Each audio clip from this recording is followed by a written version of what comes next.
Hey guys, welcome back to Akanksha's world. मैं हूं आकांक्षा मिश्रा। चाहे वो कोई भी क्लास हो, 6, 7, 10, 12, हर जगह answer in detail, answer in brief जैसे क्वेश्चंस आपको दिखाई देते होंगे। कभी कभी हम उन लॉन्ग आंसर्स को लॉन्ग फॉर्मेट पे तो लिखते हैं, पर हमारे मार्क्स उतने अच्छे नहीं आते। तो इसीलिए मैं आज आपके लिए 5 ऐसी टिप्स लाई हूँ जिससे कि आप लॉन्ग आंसर्स और एफिशिएंटली और इजीली लिख पाएंगे। So let's start the video. Tip number 1, proper introduction and conclusion.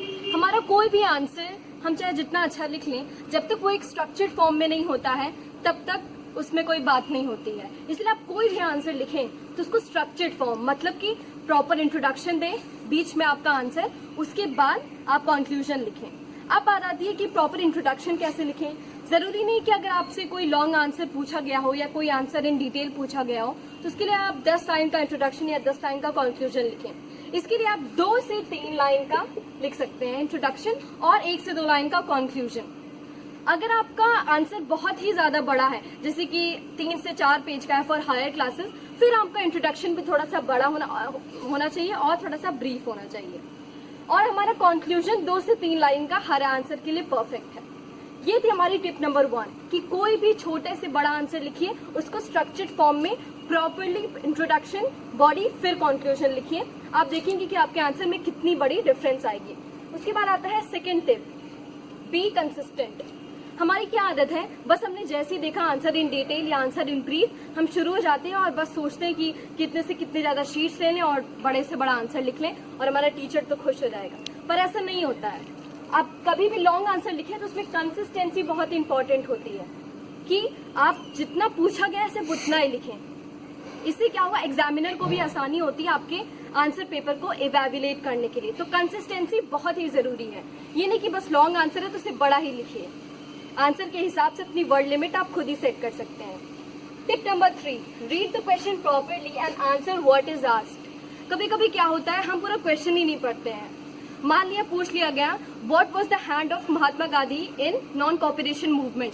बस हमें नॉन कॉपरेशन दिखाने के हम नॉन कॉपरेशन मूवमेंट के बारे में लिखते चले जाएंगे। 10 पेज उसके बारे में लिखने के बाद हम आते हैं कि महात्मा गांधी का उसमें क्या कंट्रीब्यूशन था।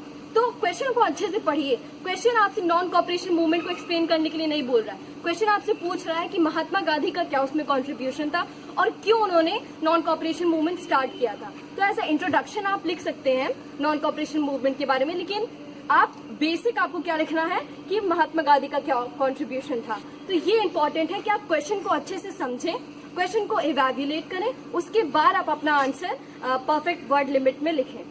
अब आती है हमारी 4th, तो बहुत इंपॉर्टेंट टिप जो है हाईलाइट इंपॉर्टेंट पॉइंट्स।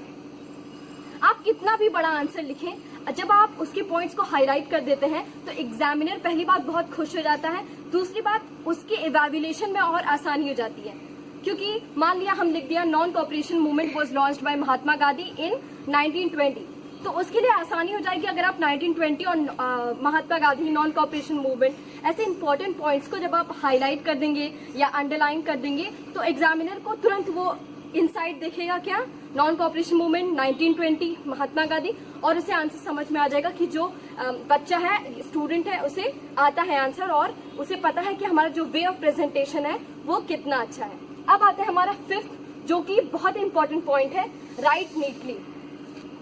कम से कम आप अपना पहला दूसरा पेज तो बहुत अच्छा रखें, क्योंकि थॉट बहुत ही अच्छा है कि first impression is the best impression. ये नहीं कि पहला ही हम आंसर लिखना शुरू करें और उसमें 10 मिस्टेक्स कर दे, इसको काट दे, पीट दे और बस आंसर रह जाए। उससे एग्जामिनर जब देखेगा तो उसका मूड बेकार हो जाता है, फिर वो बाकी के आंसर्स आप अच्छे भी लिखते हैं तो वो अच्छे से इवैल्यूएट नहीं करता है, क्योंकि ऑलरेडी उसका इंप्रेशन आपकी टुवर्ड्स नहीं अच्छा है।